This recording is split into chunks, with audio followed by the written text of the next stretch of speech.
That's not a camera, you know. That's a. I know. I like that. No, I like that. I like that. That seems great. Talk right into the microphone. That's not a camera. This lesson is called "That's Not a Camera."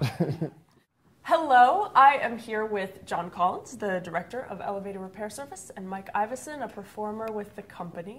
And we've just finished teaching a workshop here at New York Theater Workshop in the East Village, where the company has premiered and co-produced its last 2 productions.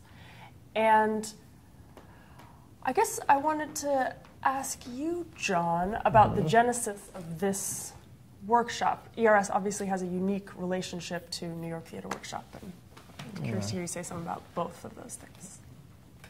Well, about the relationship and about this particular thing and how we just this came did. to be, yeah. Well, ever since we started our residency here, which was in 2006, in the fall of 2006, we started working on The Sound and the Fury. And in fact, we just started working. We hadn't even decided on The Sound and the Fury. We started working here. Ever since that time, we have been working with New York Theater Workshop on education, arts and education activities. And that has mostly been to do with the work we've done at the Lower Manhattan Arts Academy. Am I getting that right? Yeah. Which is a magnet school, a high school. So we've been working with them on all kinds of education and outreach activities that kind of range from talkbacks and question and answer sessions before and after shows to the high school workshops. And they proposed this a little while ago. I don't remember exactly how it first came up, but it seemed like a perfectly natural fit, you know, because we had been generating audience here and people had been getting to know our work through the work we were doing here. And at the same time, we had been developing our sort of education arm. And we always get so much out of doing these things that it seemed like it was such an easy thing to say yes to. Yeah. And the kind of form of this workshop that we did today is something that has been developing that we've done in other institutions, universities, and traveling at different theaters. Yeah, we've been honing it over the last several years. It's new in a way that it's just being put out there to the public. You can come and work with ERS for a weekend, and you don't have to be a part of any particular institution to participate in it. How do you feel like it translated to this new context? Do you feel like it translated well? Oh, it translates great, and in some ways, this is an ideal way to do it because we don't know, we don't know who we're going to get. You know, it's some people. The people who've participated in this workshop have been, people who are students who are hoping to become theater makers, people who are active theater makers, and sometimes they're designers, sometimes they're actors, sometimes they're playwrights, and other people who've done it have been people who've been out of the business for a while, who are just, who are in our audience or interested in us, and we're their way back in. Yeah. Re-entry. Yeah. You were just saying, talking about the ERS's own educational arm branch growing, and I'm curious how you think this kind of work, education work, teaching work, fits into the life of ERS. Well, it's complicated in a way because the way we make our work, it's not based on any kind of repeatable method or formula. So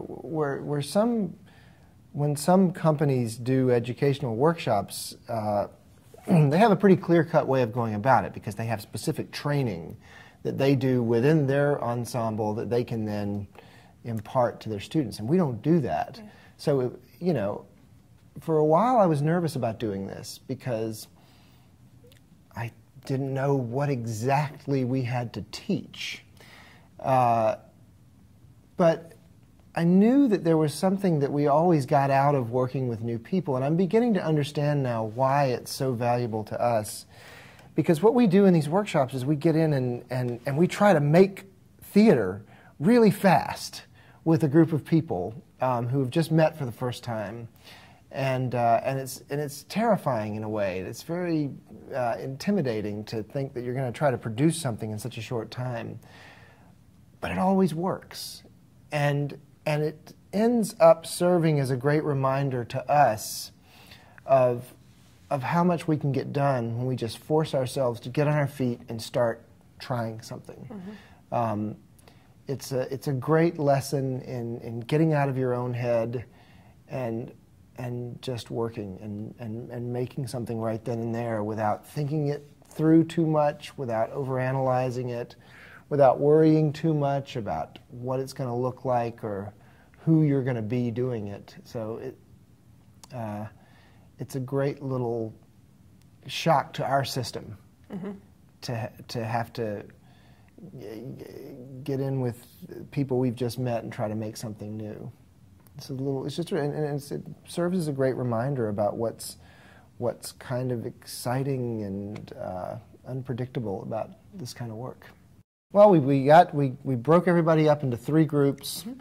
gave everybody a couple of pages from The Sun Also Rises, taught them some of the dance steps that we used in our version. That we had generated. Yep. And also asked all the participants to bring in just some random video clips that they were interested in and fascinated by, excited by, amused by, and sent them off into 3 different rooms to start trying to make a piece of performance out of all that stuff. And of course, we're working under a lot of pressure because they've got 2 hours. They don't know each other. They don't know each other. Each group has one ERS performer assigned to it, and then I kind of float around and, and sort of go back and forth among the groups and offer my suggestions and encouragement. And then we show at the end of the day 3 little scenes based on that same, 4 or 5 paragraphs of text. In 3 different rooms here. That's another part of it is. And we ended up with 3 completely different, compositions, and each one brilliant in its own way.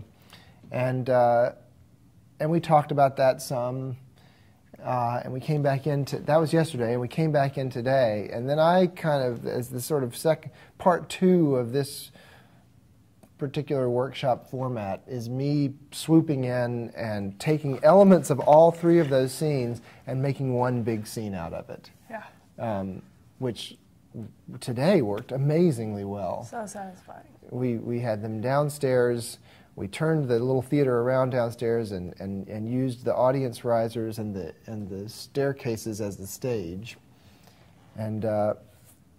And made a really interesting version of that part of The Sun Also Rises, where the main characters are in the middle of the fiesta for the first time.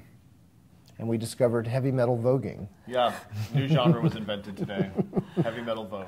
But you do see them, just from going through this thing together, they get to know each other better, and they overcome that discomfort. Yeah. And that is what happens with us too. Yeah. What would you say you try to leave the participants with at the end of the day? I think it was a little bit what I was saying towards the end of that discussion. Mm-hmm. I want to leave them with a sense of possibility. I don't want them to go away with, some sort of formula for making a new piece of theater.